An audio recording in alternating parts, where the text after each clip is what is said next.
Hi hello friends, ఈరోజు Sunday కదండి. మేమైతే ఈరోజు ఫ్రిడ్జ్ క్లీనింగ్ ప్రోగ్రామ్ పెట్టుకున్నాము.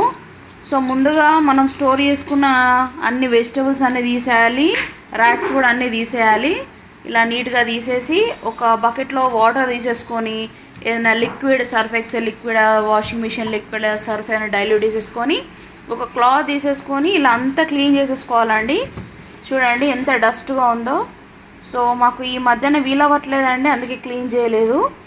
సో మనము ఎవ్రీ 3 monthsకి ఒకసారి కంపల్సరీ ఫ్రిడ్జ్ అని ఇలా క్లీన్ చేసేసుకోవాలి, లేదనుకుంటే రస్ట్ వచ్చేస్తుందండి. చూడండి ఇలా అంత డస్ట్, ఇలా ఇలా అంత ఈ రబ్బర్కి అంతా ఇట్లా డస్ట్ పట్టేసుకుంటుంది.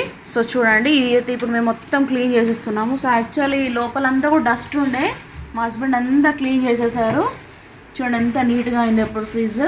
లేకపోతే ఇలాగే ఉంటే మాత్రం ఫ్రిడ్జ్ అనేది రస్ట్ వస్తుంది, ఫ్రిడ్జ్ అనేది లైఫ్ స్పాన్ తగ్గిపోతుంది. సో మనం ఎప్పటికప్పుడు ఇలా క్లీన్ చేసేసుకుంటే ఫ్రిడ్జ్ లైఫ్ స్పాన్ అనేది పెరుగుతుందండి. మనం ప్రిజర్వ్ చేసుకున్న ఫుడ్ కూడా పాడవకుండా మంచిగా క్లీన్గా ఫ్రెష్గా ఉంటుంది. సో మీరు కూడా ఇలాగే ఫ్రై చేసేసుకోండి, నీట్ ఎప్పటికప్పుడు క్లీన్ చేసేసుకోండి. Thank you.